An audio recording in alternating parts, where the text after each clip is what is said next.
Olá, minha gente! A resenha da vez é desta obra formidável do Saviani. E olha que acabamento nessa capa que Autores Associados fez. A obra se intitula Aberturas para a História da Educação. Essa obra contém 270 páginas. E eu quero começar esse comentário fazendo aqui a leitura do texto da contracapa, porque vai nos ajudar a situar e contextualizar o porquê desse título, Aberturas para a História da Educação. E diz assim: os capítulos que compõem este livro foram escritos em diferentes oportunidades, cobrindo um período que se estende de 1997 a 2013.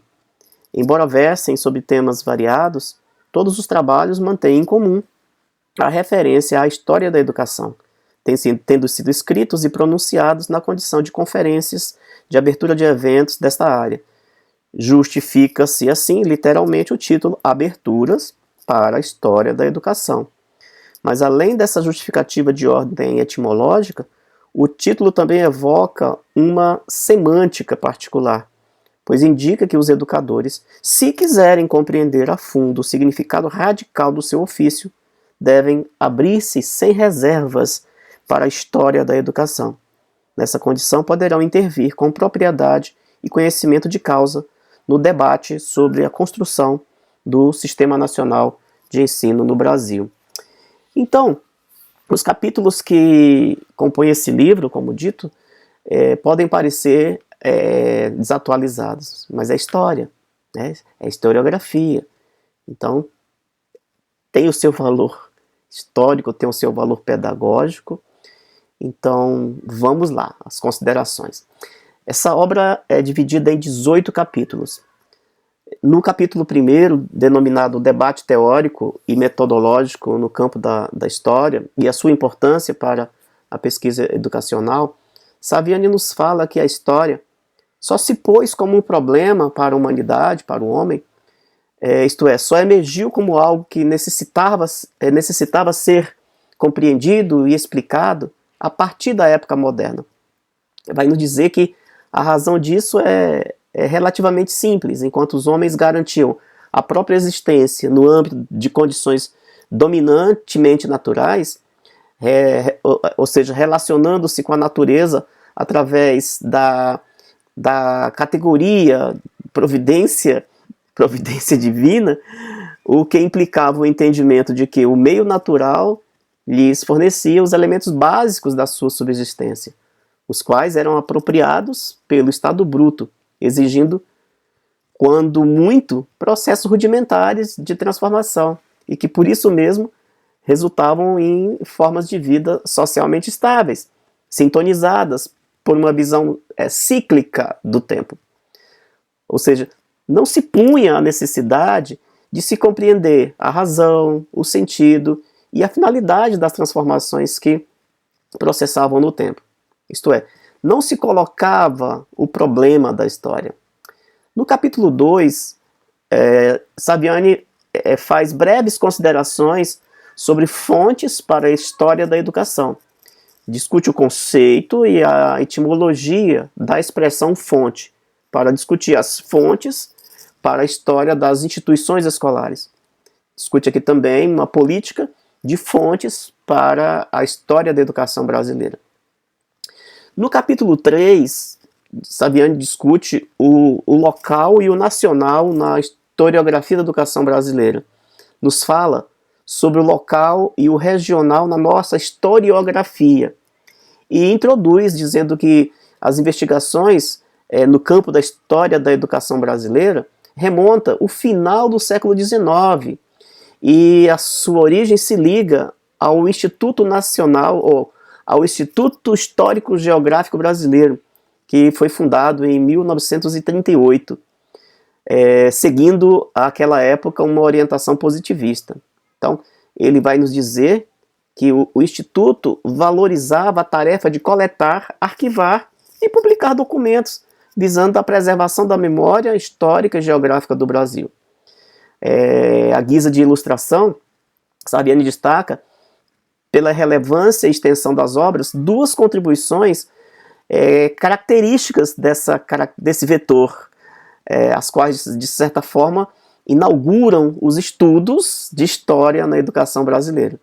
Neste mesmo capítulo, Demerval Saviani discute o processo de construção e de desconstrução teórico-metodológica na historiografia da educação brasileira. No capítulo 4, Saviani discute as instituições escolares, o conceito ou os conceitos de história e historiografia e suas práticas. O autor começa discutindo o conceito e a etimologia da palavra instituição, que deriva do latim institution, que é um vocábulo que apresenta uma variação de significados que podem ser reunidos em várias acepções. Vai discutir também aqui ideias para a história e a historiografia, assim como análises das práticas das instituições escolares. No capítulo 5, Saviani vai debater as instituições escolares no Brasil, a questão da reconstrução histórica, discute do ponto de vista epistemológico essa expressão instituição, e vai nos trazer que os dicionários registram pelo menos 4 acepções para esse verbete, instituição, sendo que a segunda está referida diretamente à problemática educativa, à instrução, o ensino e a educação. No capítulo 6, Saviani vai discutir conosco a epistemologia e as teorias da educação no Brasil. Discute a epistemologia enquanto termo de origem grega que se refere a conhecimento, ou ao conhecimento, mas alerta que a língua grega contém vários termos que designam de uma forma ou de outra o conhecimento. Por exemplo, doxa, que significa opinião, portanto, o conhecimento do senso comum. Sophia, que traduzimos por sabedoria, que corresponde ao conhecimento decorrente da experiência de vida. A gnosis, cujo sentido remete ao conhecimento e seu significado mais geral.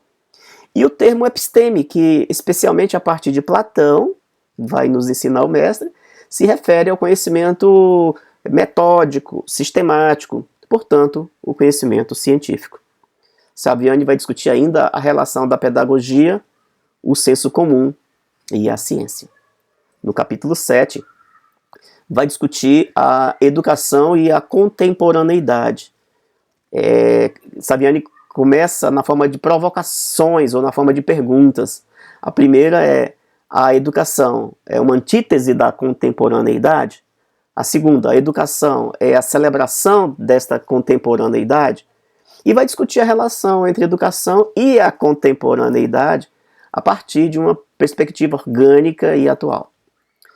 No capítulo 8, intitulado Transformações do Capitalismo, Saviani inicia apontando que neste seminário, onde ele apresentou esse trabalho, que foi o 5º seminário nacional do Grupo de Estudos e Pesquisas, História, Sociedade e Educação, o famosérrimo e importante STED-BR, Saviani nos conta que esse seminário ocorria no momento em que este grupo de estudos completava 15 anos, isso foi em 2001, comemorava 15 anos de surgimento e 10 anos da sua institucionalização.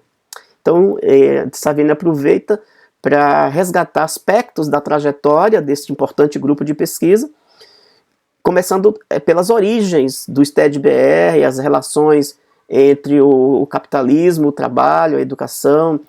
Vai discutir aqui também as transformações do capitalismo no mundo do trabalho e da educação, na história recente da educação, na história recente da sociedade brasileira. No capítulo 9, Saviani vai discutir história, educação e transformação. Ou seja, traz para essa mesa as tendências, as perspectivas para uma educação pública no Brasil. Então, esse foi o tema do 8º Seminário Nacional do STED-BR, e aqui Saviani articula 3 importantes termos: história, educação e transformação. Ele nos diz que, à primeira vista, considerando a ordem em que se encontram dispostos esses termos, poderíamos considerar que a educação estaria assumindo a posição de mediação entre história e transformação. Ou seja, que a educação seria a via para operar as transformações no campo da história.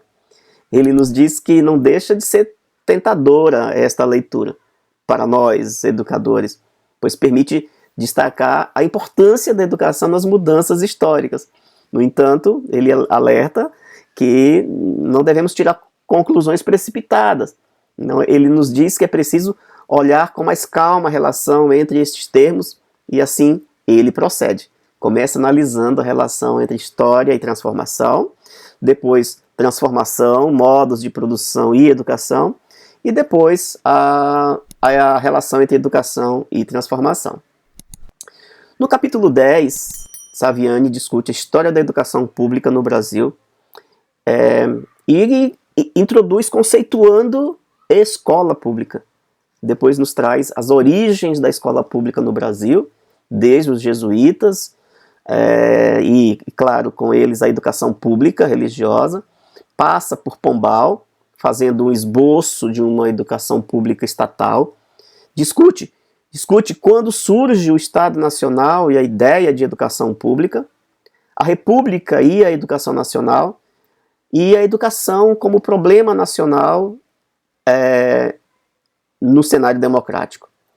No capítulo 11, Saviani discute conosco a história da educação pública no Brasil, todavia trazendo a questão relativa ao conceito de educação pública, a questão da história comparada da educação pública e da historiografia da educação pública no Brasil.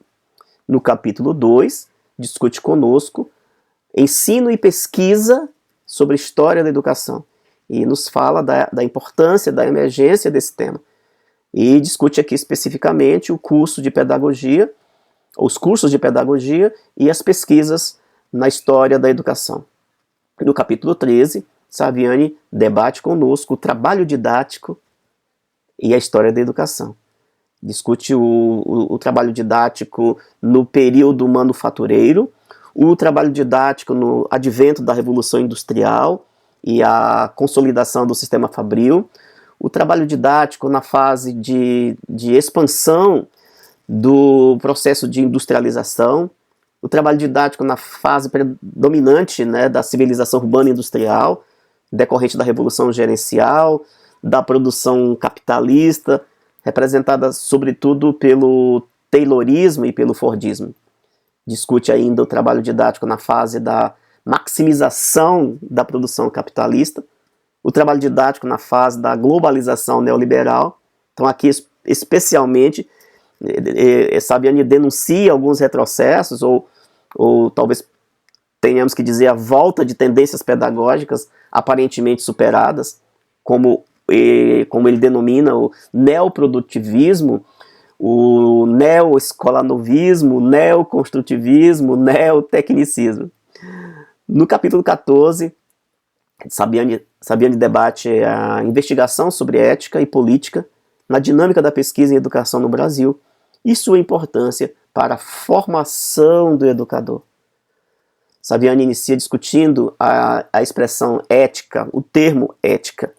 Discute também as relações ética, política e pedagogia e a importância da ética na formação do professor. No capítulo 15, nos fala da história da educação, discute a relação entre história da educação e política educacional a partir de Anísio Teixeira. E no capítulo 16, intitulado Intelectuais, Memória e Política, Saviani discute a emergência da função intelectual, o significado estrito do conceito de intelectual, o significado político ligado ao conceito de intelectual e a condição histórico-social dos intelectuais.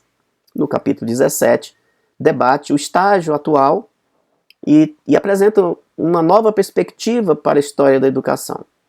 No capítulo 18, discute o Sistema Nacional de Educação e a participação popular nessa construção, ou seja, os desafios para as políticas educacionais.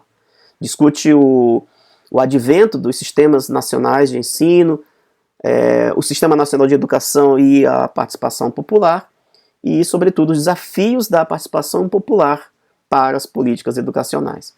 Portanto, minha gente, aberturas para a história da educação. Dermeval Saviani, Autores Associados. Uma obra de primeira grandeza, uma obra para ser consultada recorrentemente, para ficar na biblioteca pedagógica de todos os professores e professoras. Um grande abraço. Até a próxima.